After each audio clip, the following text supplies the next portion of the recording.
The day started like any other in Oakwood Heights. I kissed my wife goodbye, helped my 10-year-old son Ethan pack his lunch, and watched from our front porch as he walked to the bus stop at the end of our cul-de-sac. We'd only moved into the neighborhood 3 months ago, and while the strict HOA had some ridiculous rules we were adjusting well, what I didn't expect was for my son to become the target of our HOA president's latest power trip. I was sipping my coffee when my phone rang. It was Ethan. Dad, he said, his voice trembling slightly. There's a lady at the bus stop yelling at me about my backpack. She says it violates HOA rules and I can't wait here anymore. I could hear a shrill voice in the background demanding that Ethan put me on speaker. I'll be right there, I told him, keeping my tone calm.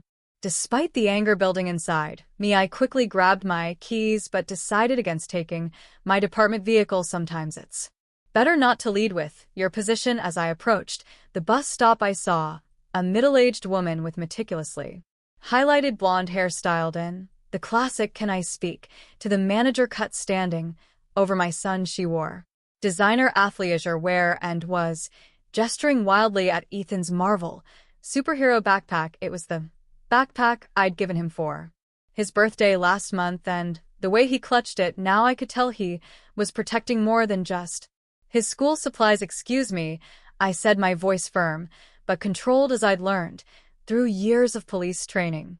Is there a problem here? The woman spun around, her face twisted in righteous indignation. Yes, there absolutely is a problem, she said, her voice dripping with condescension. I'm Karen Whitfield, president of the Oakwood Heights Homeowners Association, and your son is in clear violation of our community aesthetic guidelines. I placed a reassuring hand on Ethan's shoulder. What exactly is the violation? I asked, genuinely curious about what rule a child's backpack could possibly be breaking. Karen pulled out her phone and aggressively scrolled through what I assumed was the HOA handbook, section 12, paragraph 3. She said with smug satisfaction, all items visible from community property must conform to the neighborhood color palette of earth tones and neutrals.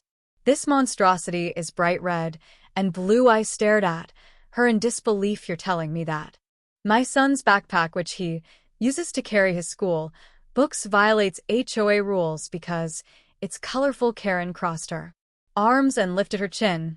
Rules are rules. The bus stop is on HOA property, and we have standards to maintain. If we let one child bring a garish backpack, soon we'll have chaos. Property values will plummet. Taking a deep breath, I explained as patiently as I could. Miss Whitfield, my son is a child waiting for his school bus. His backpack is not a permanent fixture in the neighborhood. This seems like an overreach of HOA authority. Karen's face flushed red. Don't you lecture me about HOA authority, she snapped. I've been president for 6 years and I know every bylaw by heart.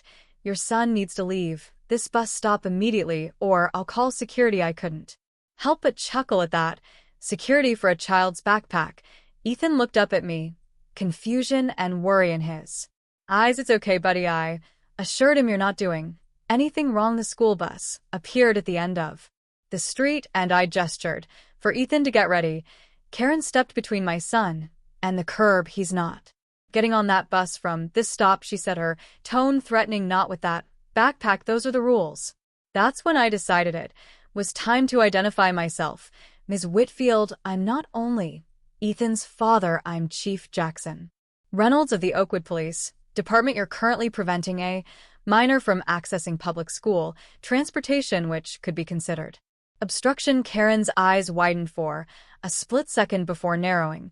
Again, being police chief doesn't exempt you from following HOA rules, she said, though I detected a slight waver in her voice. The bus pulled up, doors opening with a hydraulic hiss. Go ahead, Ethan, I said, gently guiding him around Karen. She grabbed my arm, her acrylic nails digging into my skin. We're not done here, she hissed. I carefully removed her hand. Please, don't put your hands on me again, I said, my voice quiet but firm. Ethan looked back nervously as he boarded the bus. I gave him a reassuring nod before the doors closed and the bus pulled away. You've just made a serious enemy, Karen said, jabbing a finger toward my chest without actually touching me. I'm calling an emergency.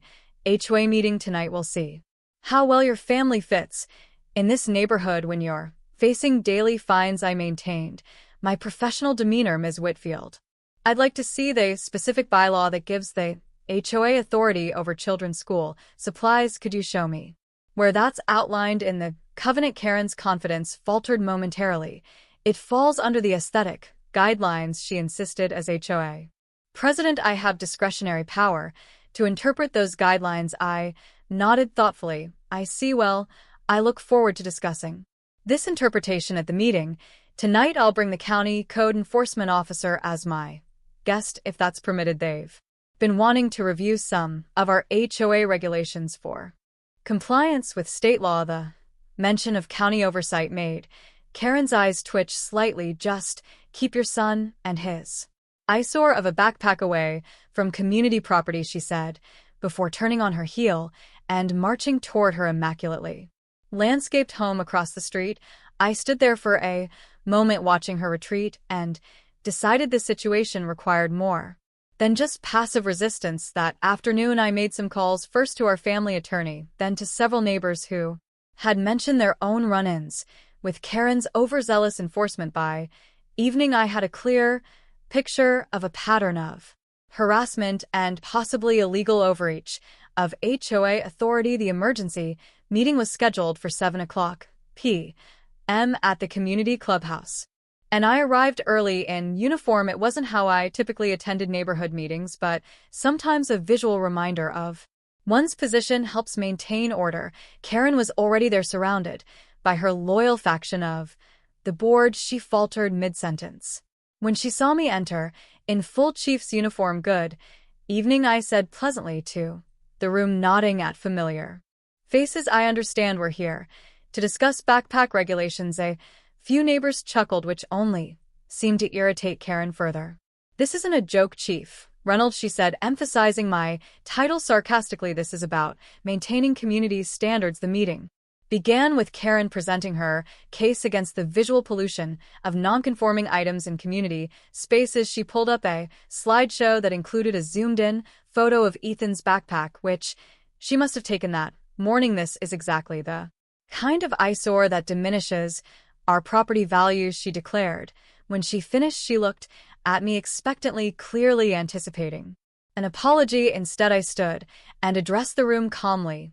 Thank you, Miss Whitfield, for bringing this matter to everyone's attention. Before I respond to the backpack issue, I'd like to address a more pressing concern. I pulled out a folder this morning. Ms. Whitfield physically prevented my 10-year-old son from accessing his school bus. She grabbed his arm and blocked his path. I have statements from 2 witnesses who observed this from their homes. The room fell silent when I intervened. I continued. Ms. Whitfield grabbed my arm as, while leaving these marks, I showed the faint red indentations her nails had left under state law. This constitutes simple assault, especially when directed at a minor. Additionally, preventing a child from accessing school transportation violates educational access statutes. Karen shot to her feet, her face contorted with rage. That's absurd. I was enforcing HOA rules. The other board members exchanged uncomfortable glances. I remained composed. Ms. Whitfield, no HOA rule supersedes state law or grants you the authority to physically detain residents, especially children. Furthermore, I've reviewed our covenant in detail, and there is no provision regulating temporary items like backpacks, nor does the color palette requirement extend to personal belongings. I turn to address the entire room. I'm not here to press charges at this time, though I legally could. I'm here as a concerned resident and parent who believes our HOA has strayed from its proper function. I've taken the liberty of inviting County Inspector Davis, who is prepared to conduct a full compliance review of our HOA practices and bylaws. Karen's face drained of color as a serious-looking woman in a county blazer stood up from the back row. This is outrageous, Karen spluttered. You can't bring in outside authorities without board approval. Inspector Davis stepped forward. Actually, Ms. Whitfield, any resident can request a compliance review, and based on preliminary examination, I've identified several concerning patterns in enforcement that may constitute harassment and selective application of regulations. What happened next was something I hadn't anticipated, but probably should have. Karen completely lost her composure. This is a coup, she shrieked, pointing at me. He's using his position to intimidate me. In her rage, she picked up her heavy binder of HOA regulations and threw it directly at me. I sidestepped easily, but the binder hit Inspector Davis squarely in the shoulder.